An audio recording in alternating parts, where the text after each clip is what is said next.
Hi students, good morning all of you. Today I am going to discuss about the topic GLP,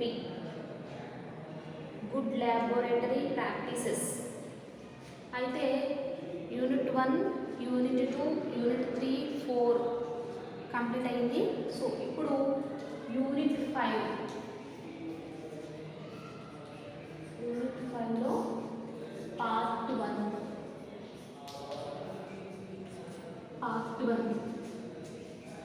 చూసినట్లయితే so ఇక్కడ right first essay right an essay on the evolution and significance of good laboratory practices in food processing and safety. So GLP,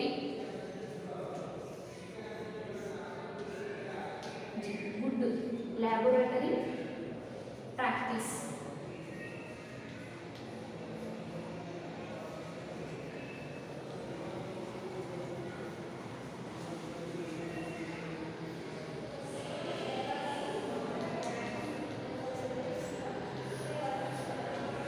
Laboratory practice. So ఈ good laboratory practice or GLP అనేటువంటిది set of ప్రిన్సిపల్స్ని కలిగి ఉంటుంది. Set of many ప్రిన్సిపల్స్ని కలిగి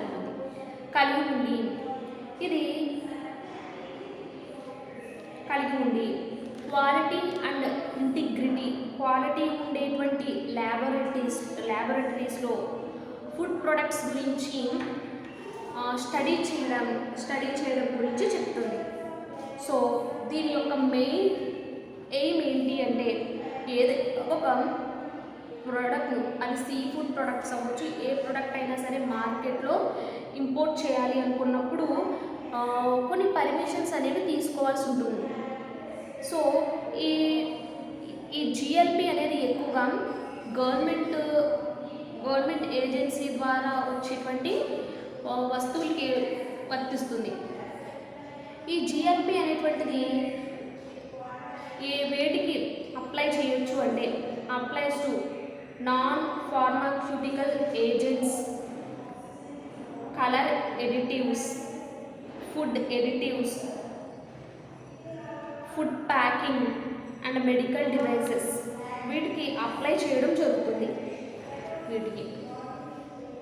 so అసలు ఈ GLP అంటే గుడ్ ల్యాబొరేటరీస్ ప్రాక్టీస్. ఇక్కడ ఏమవుతుంది అంటే ఏదైనా ఒక ఫుడ్ ప్రొడక్ట్స్ మార్కెట్లోకి ఇంపోర్ట్ చేయాలనుకున్నప్పుడు క్వాలిటీ అండ్ ఇంటిగ్రిటీ ఉండేటువంటి ల్యాబొరేటరీస్లో వాటిని స్టడీ చేసి అప్పుడు ఫుడ్ ప్రోడక్ట్ని మార్కెట్లోకి రిలీజ్ చేయడం జరుగుతుంది. ఇలా ఎక్కువగా ఏ ఫుడ్ ప్రొడక్ట్స్కి ఈ జిఎల్పి అనేది అప్లై చేస్తారు అంటే గవర్నమెంట్ ఏజెన్సీస్ ద్వారా వచ్చేటువంటి ఫుడ్ ప్రొడక్ట్స్కి జిఎల్పి అనేది అప్లై చేస్తారు. సో అంటే ఏంటి, ప్యాక్ చేయడం కానీ లేదా food products making food products లేదా ప్యాక్ చేయడం కానీ మ్యానుఫ్యాక్చర్ చేయడం కానీ వీటి గురించి చెప్పడం జరుగుతుంది. సో నెక్స్ట్ వన్, ఇక్కడ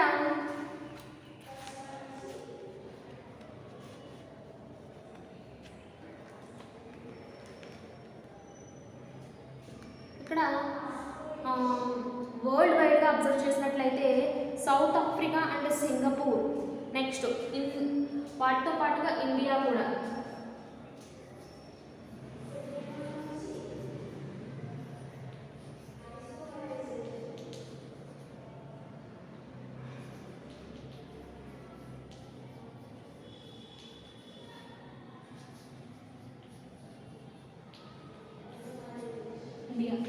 ఈ 3 కంట్రీస్ కూడా కలిసి ఒక సిస్టమ్ గురించి చెప్పారు, ఒక సిస్టమ్ గురించి. అదే OECD అనేటువంటి ఆర్గనైజేషన్ గురించి.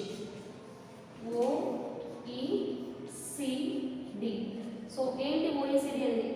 Cooperation and development, economic cooperation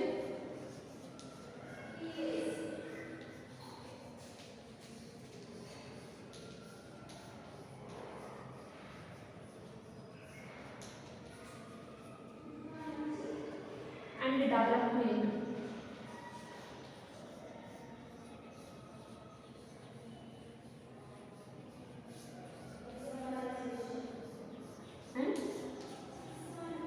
development. So వీటి గురించి south Africa and Singapore, India వాళ్ళు కలిసి ఒక ఓఈసిడి అనేటువంటి ఒక దాన్ని వీళ్ళు ఆర్గనైజ్ చేయడం జరిగింది. సో దీనివల్ల ఏంటి అంటే ఏవైనా ఫుడ్ ప్రోడక్ట్ అనేది క్లినికల్ టెస్ట్లు కనుక ప్రొటెక్టివ్గా నిర్వహించారు, క్లినికల్ టెస్ట్స్ అనేవి ప్రొటెక్షన్ అనేది వాటికి బాగుంది అంటే కనుక మిగతా 2 కంట్రీస్ కూడా వాటికి యాక్సెప్ట్ చేయవలసి ఉంటుంది. సో ఇక్కడ ఒక కంపెనీ గురించి ఇంకొక కంపెనీకి మంచి అభిప్రాయం ఏర్పడాలంటే ఈ డాక్యుమెంట్స్ అనేవి ఏర్పడాలి అంటే కనుక సో డాక్యుమెంట్స్ అనేవి ఉండాలి. నెక్స్ట్ వన్ పూర్ రికార్డ్స్ తక్కువ నాణ్యత లేనివి ఉండకూడదు. డిజార్గనైజ్డ్ రిపోర్ట్స్ అనేవి క్లారిటీగా ఉండాలి. నెక్స్ట్ వన్ రిపోర్ట్స్ అనేవి క్లారిటీగా ఉండాలి. సో ఇలాంటివన్నీ కూడా ఉంటే కనుక అంటే నాణ్యత లేనటువంటి రికార్డ్స్ ఇవన్నీ ఉంటే కనుక కస్టమర్స్లో వాళ్ళ యొక్క ఫుడ్ ప్రోడక్ట్ గురించి అది ఇమేజ్ అనేది తగ్గిపోవడం జరుగుతుంది. నెక్స్ట్ వన్ ఈ జిఎల్పిని ఫస్ట్ టైం న్యూజిలాండ్ వాళ్ళు, డెన్మార్క్ కంట్రీస్లో ఇంట్రడ్యూస్ చేయడం జరిగింది. తర్వాత యుఎస్ఏ యునైటెడ్ స్టేట్స్లో కొన్ని కంపెనీస్ అందులో మెయిన్గా టాక్సికాలజీ ఇన్స్టిట్యూషన్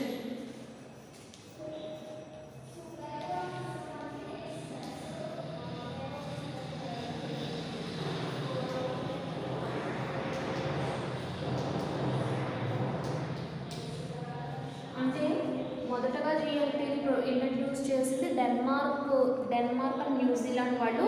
అయితే యుఎస్ఏ కంపెనీస్ వాళ్ళు కూడా టాక్సికాలజీ ఇన్స్టిట్యూషన్ గురించి ఎఫ్డిఏ కంపెనీస్ వీళ్ళు ఐబిటి అంటే బయో టెస్ట్ ల్యాబ్స్ గురించి కూడా వీళ్ళు చెప్పడం జరిగింది. నెక్స్ట్ వన్ ఈ టాక్సికాలజీ ఇన్స్టిట్యూషన్ అనేటువంటిది కొన్ని టెస్ట్లు అనేవి చేస్తారు, బయోకెమికల్ టెస్ట్లు అనేవి చేస్తారు. చేసిన తర్వాత వాళ్ళ యొక్క ఫుడ్ ప్రోడక్ట్స్ అనేవి క్వాలిటీ లేకపోయినా రెగ్యులేటరీ అఫైర్స్ని వాళ్ళు అవలంబించకపోయినా కెమికల్స్ కానీ ఫామ్ అయినా కూడా అవన్నీ కూడా టాక్సిక్ మెటీరియల్తో ఉన్నవి అన్నట్టుగా చెప్తారు. సో ఈ యుఎస్ కాంగ్రెస్ వారు అడ్మినిస్ట్రేట్ చేయడం జరిగింది. అంటే ఏంటి ఓఈసిడి చెప్పాను కదా, OECD economic cooperation and development. So డేటాను తయారు చేసి ఈ రసాయన కెమికల్స్ యొక్క క్వాలిటీని కూడా వీళ్ళు చూడడం జరుగుతుంది. సో జిఎల్పిలో ప్రిన్సిపల్స్ని కనుక అబ్జర్వ్ చేసినట్లయితే జిఎల్పి ప్రిన్సిపల్స్ ఇంక్లూడ్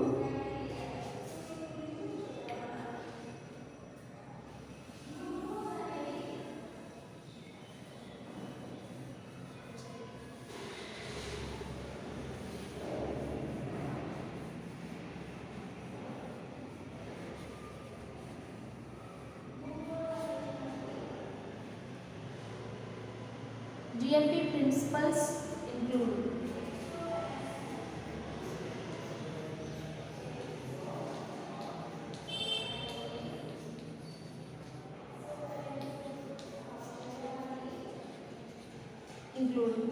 సో ఇక్కడ first one organisation and personal.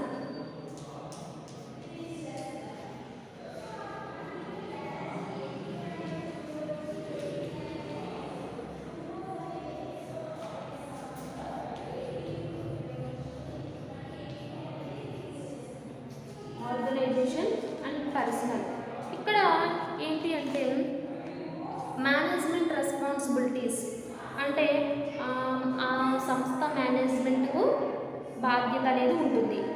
Sponsor responsibilities ఆ సంస్థకు ప్రొడక్ట్ని ప్రవేశపెట్టే వారికి కూడా బాధ్యత అనేది ఉంటుంది. స్టడీ డైరెక్టర్ రెస్పాన్సిబిలిటీస్ అంటే డైరెక్టర్ యొక్క ఇన్స్టిట్యూషన్ మేనేజ్ చేసేటువంటి డైరెక్టర్ యొక్క రెస్పాన్సిబిలిటీ కూడా ఉంటుంది. ప్రిన్సిపల్ ఇన్వెస్టిగేటర్ రెస్పాన్సిబిలిటీస్ వీళ్ళందరికీ కూడా వర్కర్స్కి నెక్స్ట్ ఎంప్లాయీస్కి మేనేజర్కి, సూపర్వైజర్కి వీళ్ళందరికీ కూడా ఒక ఇన్వెస్టిగేటర్ అనే వాళ్ళు ఉంటారు, వాళ్ళ యొక్క రెస్పాన్సిబిలిటీ కూడా ఉంటుంది. Next one study personal responsibilities. Next one ఆ ఎంప్లాయీస్ ఎవరైతే నేర్చుకుంటున్నారో వాళ్ళ యొక్క రెస్పాన్సిబిలిటీ కూడా కావాలి. Next one quality assurance programme.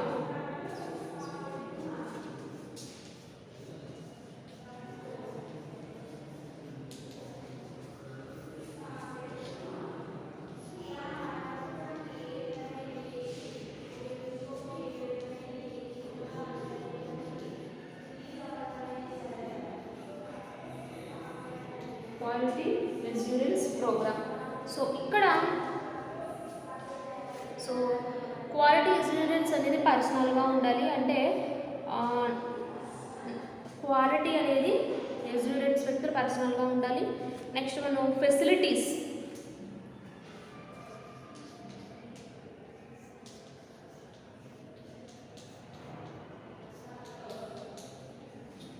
Next one facilities కూడా ఉండాలి. నెక్స్ట్ వన్ ఫెసిలిటీస్ అంటే అన్ని ఫెసిలిటీస్, పరీక్ష రెఫరెన్స్కు అవసరమైనటువంటి, టెస్ట్స్కి అవసరమైనటువంటి ఫెసిలిటీస్ అన్నీ కూడా ఉన్నాయో లేదో చూసుకుంటూ ఉండాలి. Next one equipment, reagents and materials.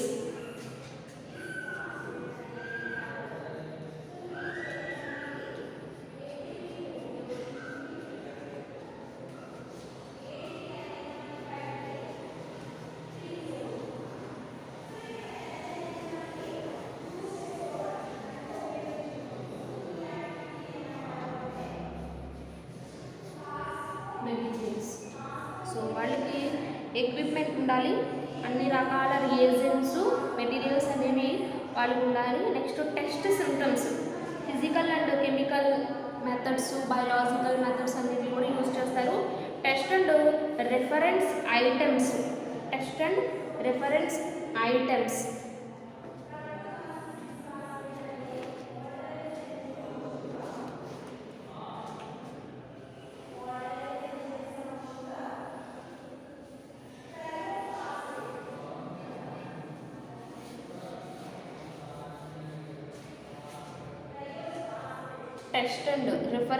Items. Test and reference items, standard operating procedures, performance of study. అంటే ఇక్కడ స్టడీ గురించి ఒక ప్లాన్ ఉండాలి. కండక్ట్ ఆఫ్ స్టడీ, ఎలా నేర్చుకోవాలన్నది నోటినటువంటి ఒక ప్లానింగ్ అనేది ఉండాలి. Next one archival storage of records and reports.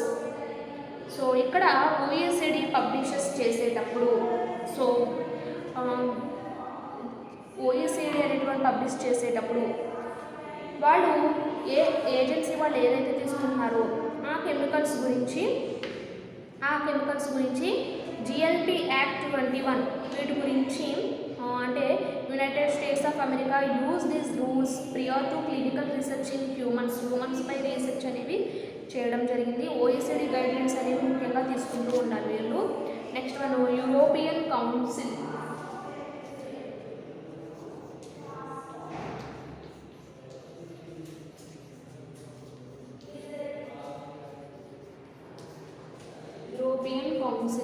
So ఇక్కడ యూరోపియన్ కౌన్సిల్ అనేది మెయిన్గా డైరెక్టివ్స్ పై డిపెండ్ అయి ఉంటుంది. వాటి యొక్క ప్రిన్సిపల్స్ గురించి, GLP ప్రిన్సిపల్స్ గురించి చెప్పడం జరిగింది. డైరెక్టివ్ 2004-10. నెక్స్ట్ వన్ కౌన్సిల్ 11లో ఫిబ్రవరి 2004లో వీళ్ళు లాస్ గురించి చెప్పడం జరిగింది. లాస్, రెగ్యులేషన్స్ అండ్ అడ్మినిస్ట్రేషన్స్ గురించి చెప్పడం జరిగింది. నెక్స్ట్ వన్ డైరెక్టివ్ 2004-9 ECలో యూరోపియన్ పార్లమెంట్లో ఈ కౌన్సిల్ గురించి ఫెబ్ 11న వీళ్ళు 2004లో ఒక ఇన్స్పెక్షన్ గురించి చెప్పడం జరిగింది. సో ఈ గైడెన్స్ అనేవి తీసుకుని వీళ్ళు యూరోపియన్ ఎకనామిక్ కమ్యూనిటీ వాళ్ళు ఏంటంటే ఒక డిసిషన్ అనేది ల్యాబొరేటరీ ప్రాక్టీసెస్లో ఒక డిసిషన్ అనేది వీళ్ళు తీసుకురావడం జరిగింది.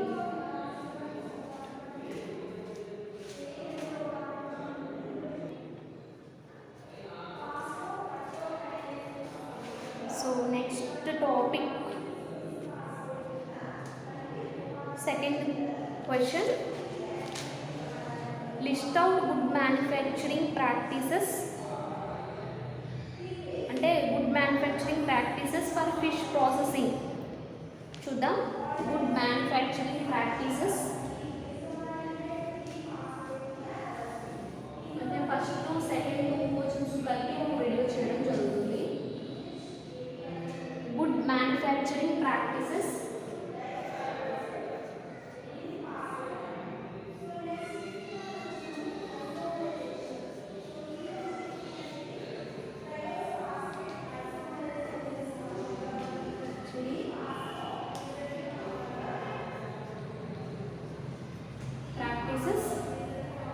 for fish processing.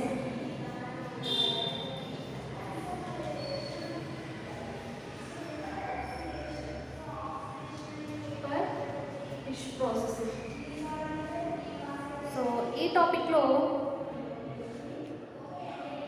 ఫిషెస్ని కల్చర్ చేయడం, ఫిషెస్ని కలెక్ట్ చేయడం, వాటి వివిధ అదర్ కంట్రీస్ కానీ అదర్ స్టేట్స్ కానీ ట్రాన్స్పోర్ట్ చేయడం లేదా వాటిని స్టోర్ చేయడం. సో ఇవన్నీ చేయడం ఎందుకంటే ఆక్వా ఆర్గానిజమ్స్ యొక్క ప్రొడక్ట్స్పై క్వాలిటీ వాటిపై డిపెండ్ అయి ఉంటుంది. ఇవన్నీ చేయడం అనేది వాటిపై డిపెండ్ అయి ఉంటుంది. అయితే ఎక్కువగా ఆక్వా ఆర్గానిజమ్స్ని, ఫిష్ ప్రొడక్ట్స్ని ఎక్కువగా ఎందుకు యూజ్ చేస్తున్నారంటే వాటిలో ఏంటంటే న్యూట్రిటివ్ వాల్యూస్ అనేవి ఎక్కువగా ఉంటాయి. సో జిఎంపికి ఉండవలసిన మార్గదర్శకాలు, గుడ్ మ్యానుఫ్యాక్చరింగ్ లేదా జిఎంపి చెప్పుకున్నాం. Good laboratories practice, good manufacturing practice, GLP, GMP. Good మ్యానుఫ్యాక్చరింగ్లో ఉండేటటువంటి మార్గదర్శకాలు, guidelines, GMP guidelines.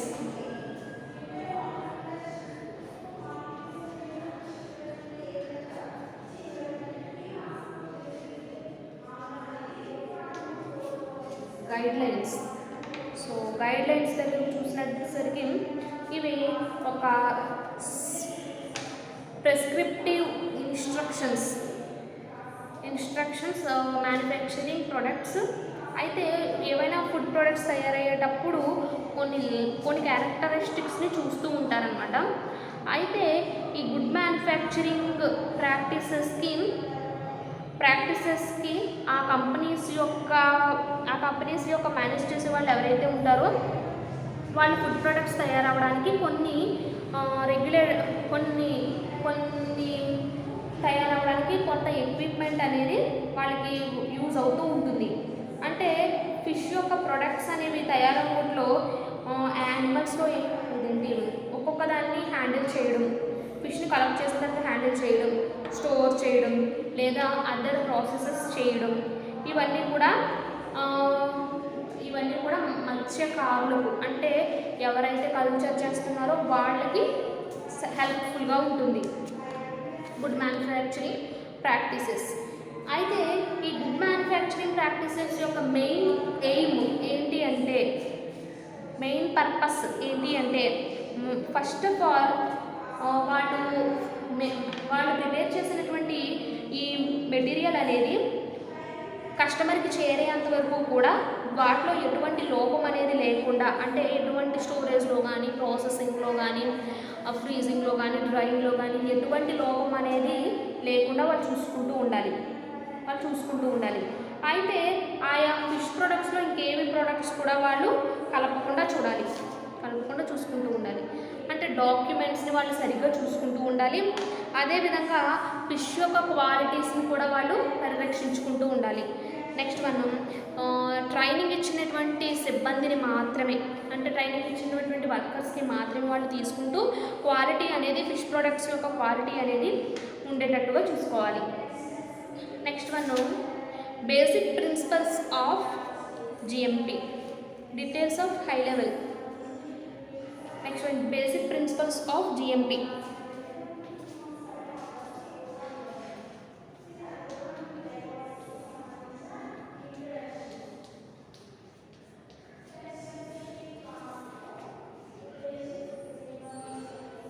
Basic principles of GMP. So ఇక్కడ చూసినట్లయితే ఫస్ట్ వన్, ఈ ఇండస్ట్రీస్లో మ్యానుఫ్యాక్చరింగ్ జరిగేటప్పుడు ప్రొడక్ట్స్ని ఫిష్ ప్రోడక్ట్స్ని ప్రిపేర్ చేసేటప్పుడు క్లీన్గా ఉందో లేదో, ఆ ఎన్విరాన్మెంట్ అంతా కూడా హెల్తీగా ఉందో లేదో చెక్ చేసుకుంటూ ఉండాలి. Next one, controlled environmental conditions, ఎటువంటి నాణ్యత లోపాలు లేకుండా చూసుకుంటూ ఉండాలి. నెక్స్ట్ వన్, వాళ్ళు చేసేటువంటి పనిని కంట్రోల్ చేసేటట్టుగా ఉండాలి. Next one, periodically evaluate the manufacturing process, అయితే వాళ్ళు తయారు చేసినటువంటి ఫుడ్ ప్రోడక్ట్స్ యొక్క మెథడ్స్ని ఎప్పటికప్పుడు పరిశీలించుకుంటూ ఉండాలి, కంట్రోల్ చేసుకుంటూ ఉండాలి. నెక్స్ట్ వన్, రెగ్యులేట్ చేసుకుంటూ ఉండాలి. నెక్స్ట్ వన్, ఏదైనా ఒక ఇన్స్టిట్యూషన్లో శిక్షణ పొందినటువంటి వాటి మాత్రమే వర్క్ అనేది ఇవ్వడం జరుగుతుంది. సో వాళ్ళకు అర్థమయ్యేటువంటి లాంగ్వేజ్లో మాత్రమే డాక్యుమెంట్స్ అనేవి ప్రాక్టీస్ చేసుకుంటూ ఉండాలి. నెక్స్ట్ వన్, రికార్డ్స్, వాళ్ళు చేసేటువంటి వర్క్. నెక్స్ట్ వన్, వాళ్ళు చేసేటువంటి work, next handwriting, next కంప్యూటర్తో తయారైనటువంటి డాక్యుమెంట్స్, వీటన్నీ కూడా కేర్ చేసుకుంటూ ఉండాలి. రికార్డ్స్లో వాటి యొక్క హిస్టరీ గురించి, వాటి యొక్క బ్యాచ్, తయారైనటువంటి ఇయర్, నెక్స్ట్ వన్ వాటిని సప్లై చేసే విధానం, వీటన్నిటి గురించి వాళ్ళు చూసుకుంటూ ఉండాలి. నెక్స్ట్ వన్, వాటిని సప్లై చేసేటప్పుడు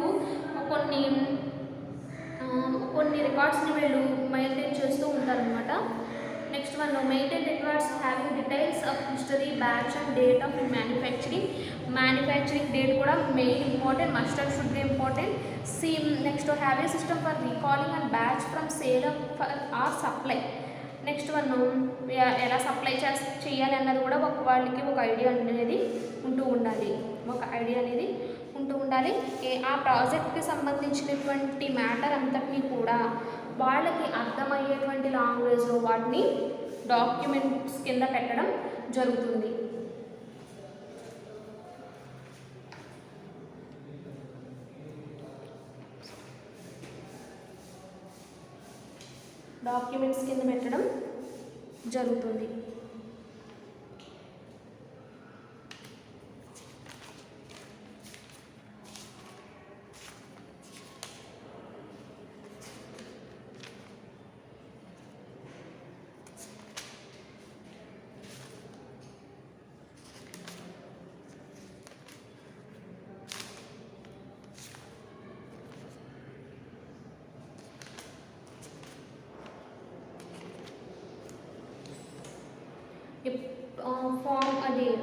ఫ్యాక్టరీస్లో మేకింగ్ ప్రాసెస్ చేసేటప్పుడు వాటిని ఎప్పటికప్పుడు కస్టమర్కి సప్లై చేసేటప్పుడు ఎటువంటి అవరోధాలు అనేవి కూడా లేకుండా చూసుకుంటూ ఉండాలి.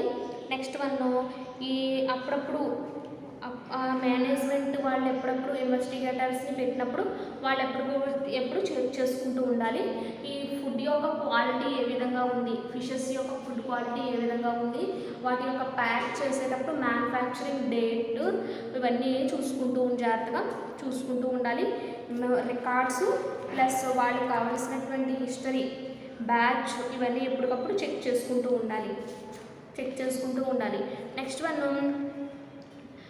టెస్టింగ్, క్వాలిటీ, మ్యానుఫ్యాక్చరింగ్, ఇవన్నీ చూసుకుంటూ ఉండాలి. అంటే ఈ ప్రోడక్ట్ అనేది హ్యూమన్స్కి సేఫా కాదా అని చెక్ చేసుకుంటూ ఉండాలి. ఇలాంటి గైడ్లైన్స్ అన్నీ కూడా ఉపయోగించి జిఎంపి గుడ్ మ్యానుఫ్యాక్చరింగ్ ప్రాక్టీసెస్ అనేవి చేయడం జరుగుతుంది. So next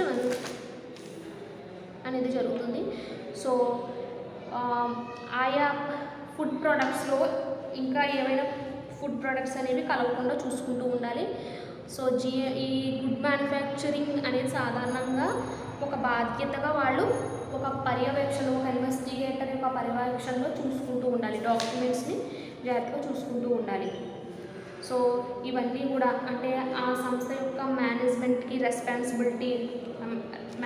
responsibility, sponsor responsibility, study of director responsibility, principal investigator responsibilities, personal responsibilities అంటే ఇన్వెస్టిగేటర్, స్పాన్సర్, మేనేజ్మెంట్ రెస్పాన్సిబిలిటీతో పాటు పర్సనల్ రెస్పాన్సిబిలిటీస్ కూడా ఉండాలి. అంటే వాళ్ళు పర్సనల్గా వాటిని చూసుకుంటూ ఉండాలి. అంటే ఏంటంటే ఈ నౌవేడేస్ ఇప్పుడున్న సిచ్యువేషన్లో ఏంటంటే ఈ ఆక్వా ఆర్గానిజమ్స్కి డిమాండ్ అనేది ఎక్కువగా పెరిగింది.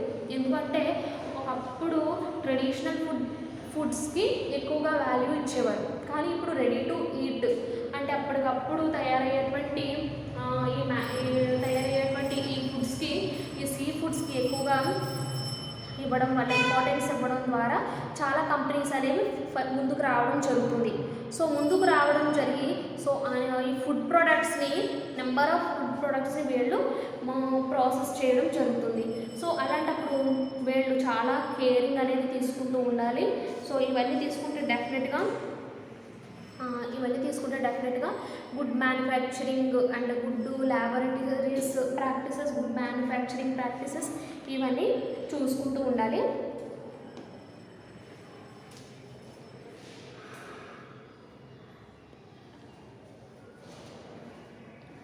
ఇవన్నీ వీళ్ళు చూసుకుంటూ ఉండాలి. సో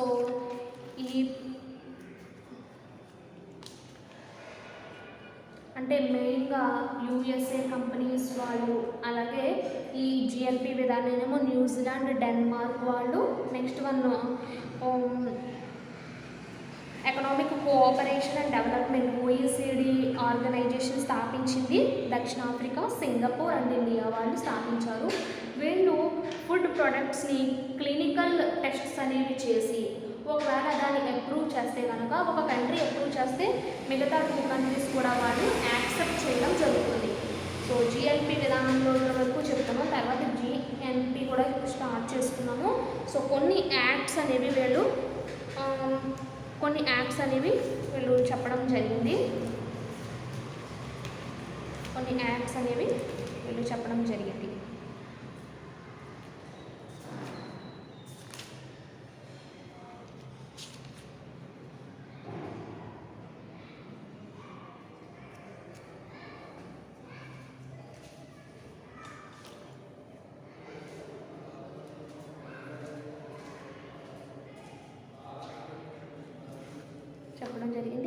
సో ఈ జిఎంపిలో ఏంటి అంటే ఈ సీ ఫుడ్ ప్రొడక్ట్స్ని మేకింగ్ చేసేటప్పుడు ఒక్కొక్క దాన్ని హ్యాండిల్ చేయడం, ఒక్కొక్క ప్రాసెస్ని హ్యాండిల్ చేయడం, స్టోర్ చేయడం, next different types of methods అనేవి వాళ్ళకి ఎక్స్ప్లెయిన్ చేయడం ఇవ్వాల్సి ఉంటుంది. సో ఎప్పుడైతే ఎక్స్ప్లెయిన్ చేయటకు ఒక హెల్పర్ని కూడా వేయడం జరుగుతుంది. సో ఇవన్నీ చేయాలి. ఎప్పుడైతే కల్చర్ చేసేటువంటి వాళ్ళు అంటే పాండ్స్లో కానీ, లేక్స్లో కానీ, సీ వాటిలో కానీ, రివర్స్లో కానీ వాటిని ఫిషెస్ని, ప్రొడక్ట్స్ని కల్చర్ చేసేటప్పుడు వాళ్ళకి గైడ్లైన్స్ ఇవ్వాలి. నెక్స్ట్ అక్కడి నుంచి కలెక్ట్ చేసుకునేటువంటి ఫిషెస్ను ట్రాన్స్పోర్ట్ చేసి వాటిని ప్రిజర్వ్ చేసి వాటిని అదర్ కంట్రీస్కి పంపడం జరుగుతుంది. ఈ పంపిన తర్వాత వాటిని ఎక్కువగా వాటిని అంటే ఏంటి స్టోరేజ్ చేయడంలో వాళ్ళు చాలా కేర్ తీసుకోవడం జరుగుతుంది. సో ఇలా కేర్ తీసుకున్నప్పుడు ఫిషెస్ అనేవి స్పాయిల్ అవ్వు కాబట్టి ఈ ఫిషెస్ అనేవి ఫ్రెష్గా ఉండి ఎక్కువ టైం స్టోర్ అయ్యే ఫిష్ ప్రొడక్ట్స్ అనేవి రావడం జరుగుతుంది. సో వీటిలో కూడా గుడ్ క్వాలిటీ మెథడ్స్ని చూసుకుంటూ ఉండాలి, రెగ్యులేటరీ అఫైర్స్ని చూసుకుంటూ ఉండాలి, అదేవిధంగా జిఎంపి, జిఎల్పి విధానాన్ని కూడా చూసుకుంటూ ఉండాలి. సో ఈరోజు క్లాస్లో టోటల్గా ఇమ్యూనాలజీలో యూనిట్ 5లో ఉండేటువంటి first topic good manufacturing product practices, good laboratories practices గురించి డిస్కస్ చేసుకున్నాం. సో నెక్స్ట్ క్లాస్లో అంటే ఇప్పటివరకు 4 యూనిట్స్ కంప్లీట్ అయిపోయాయి టోటల్గా. So last unit already first ఒక వీడియో అయిపోయింది. నెక్స్ట్ క్లాస్లో కోడెక్స్ ఎలిమెంటరీస్, సో HACCP గురించి డిస్కస్ చేసుకున్నాము.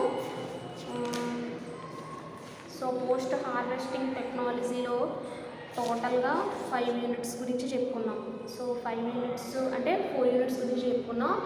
4 యూనిట్లో sanitation in processing plants, environmental hygiene and personal hygiene in processing plants, quality control of fish and fishery products, pre-processing control during processing and control after processing, regulatory affairs in industries వీటి గురించి discuss చేసుకున్నాం. So 5th unit కూడా start చేసుకున్నాం. ఇందులో sea food quality assurance systems, good manufacturing practices, good laboratory practices చెప్పుకున్నాం. తర్వాత HACCP sea food safety, national and international standards ISO series of quality assurance system, codex alimentarius వీటి గురించి discuss చేసుకుందాం. So next వీడియోలో చేసుకున్నప్పుడు important questions కూడా ఒకసారి revise చేసుకుందాము. ఇంపార్టెంట్ క్వశ్చన్స్ అన్నీ కూడా మీకు గ్రూప్లో పెడతాను. So post harvest technology paper important questions అన్నీ కూడా గ్రూప్లో పెడతాను.